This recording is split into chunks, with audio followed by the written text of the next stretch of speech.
My cousin tried to force me to forgive her after she stole my wedding dress, claimed she was pregnant with my fiance's child, and burned my college diploma. When I refused to let her come to my baby shower, she sent me death threats from a burner account. That was last month. This morning, her mom called me crying, saying she didn't deserve prison. I just hung up. I'm Ophelia, 28, and I thought I knew what betrayal looked like. Turns out, I had no fucking clue. My cousin Zelda has always been the family golden child. 2 years older, naturally blonde, effortlessly popular. The kind of person who could charm your grandmother into giving her your inheritance while you watched. Growing up, I was always the responsible one. The one who got good grades, followed the rules, made my parents proud. Zelda was the wild card who somehow never faced consequences. Failed a test? The teacher clearly had it out for her. Crashed her car? The other driver must have run a red light. Family gatherings were basically shrine services to whatever Zelda was doing that month. But we were close. Or I thought we were. She was my maid of honor when I got engaged to Camden last year. She helped me pick out flowers, went dress shopping with me, even threw me a bachelorette party. I trusted her completely. The first red flag should have been when she started hanging around Camden more. She'd show up at our apartment unannounced, always finding excuses to touch his arm or laugh too loud at his jokes. When I mentioned it bothered me, she acted like I was being paranoid. He's basically my brother-in-law now, she'd say with that innocent smile. We're just getting close as family. 3 weeks before the wedding, everything went to hell. I came home early from work because I had a migraine. Our apartment was supposed to be empty. Camden was at his bachelor party weekend, and I just wanted to crash on the couch with some ice. Instead, I found my wedding dress hanging in our living room, not in the garment bag where I'd left it in the closet, hanging on our light fixture like some twisted decoration. It was destroyed, cut to ribbons with what looked like kitchen scissors. The bodice was shredded, the skirt hung in tatters,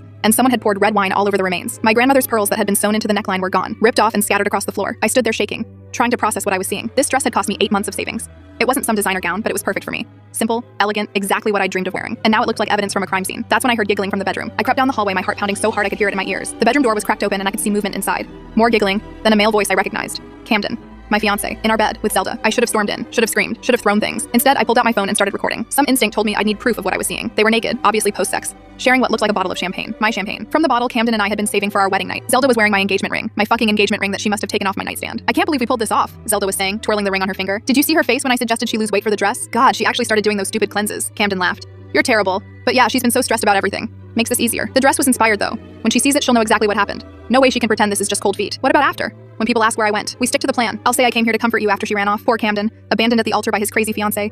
Of course I had to console you. One thing led to another. She giggled again. That high-pitched sound that used to seem innocent. My family will eat it up. They already think she's uptight. I backed away from the door, my hands shaking so badly I almost dropped the phone. Grabbed my purse, my car keys, and got the fuck out of there. Drove straight to my best friend Iris's place and collapsed on her couch. When I showed her the video, Iris went silent for a long moment. Then she said, "We're calling the wedding off. Right now. Tonight." The next few hours were a blur of phone calls. Canceling the venue, the flowers, the catering. My parents were devastated but supportive once they understood what happened. Camden's parents were harder to reach. They were apparently out of town, according to his mom's voicemail. I blocked Camden's phone number before he even realized I was gone. Changed the locks on the apartment the next morning while he was still at Zelda's place. Had the locksmith put all his shit in boxes on the front steps with a note, "Found your real bride. Congratulations." But Zelda wasn't done with me yet. 2 days after I canceled the wedding, she showed up at my office, crying, mascara running down her cheeks, looking like she hadn't slept. My coworkers probably thought someone had died. "Ophelia, please, I need to talk to you," she sobbed in the lobby. "It's not what you think. Camden seduced me. I was drunk. I wasn't thinking clearly. You have to forgive me. We're family." I stared at her, actually stared, like she was speaking a foreign language. "You destroyed my wedding dress," I said quietly. "You fucked my fiancé in my bed. You wore my ring while you planned how to humiliate me. And now you want forgiveness?" It was a mistake. I was confused about my feelings. Camden took advantage of me when I was vulnerable. You know how I get when I drink too much. The office lobby had gone quiet. Everyone was watching the soap opera unfold during their lunch break. "Get out," I said. "Ophelia, please.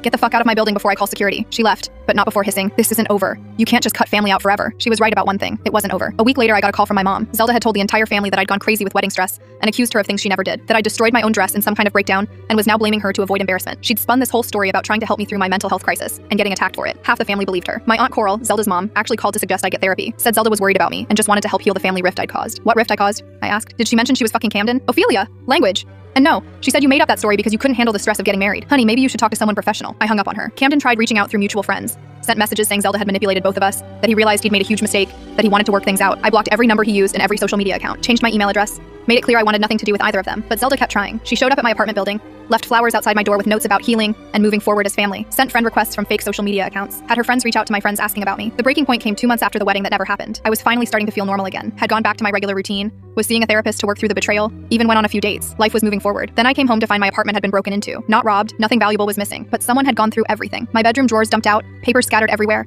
Photos torn down from the walls. And in the middle of my living room floor, they'd left a pile of ashes. It took me a minute to realize what I was looking at. Then I saw the corner of my college diploma frame. Partially burned, but still recognizable. My bachelor's degree. 4 years of work. Student loans I was still paying off. The thing I was most proud of accomplishing. Someone had stolen it from my wall and burned it in my living room. I called the police. They took a report, dusted for fingerprints, but said without evidence of who did it, there wasn't much they could do. Probably just a random break-in, they said. Kids messing around, but I knew it wasn't random. The only things that had been destroyed were personal items. Photos of me with friends, my degree, a journal I'd been keeping. Someone who knew me had done this. Someone who wanted to hurt me specifically. My landlord installed new locks and a security system. I filed a police report and got copies of my diploma from the college, but the message was clear. Nowhere was safe. 3 days later, Zelda posted on Instagram a photo of her and Camden at some restaurant, his arm around her, both of them smiling at the camera. The caption read, "Sometimes love finds you in unexpected places. Grateful for second chances and new beginnings. Blessed, true love, family, eyes everywhere."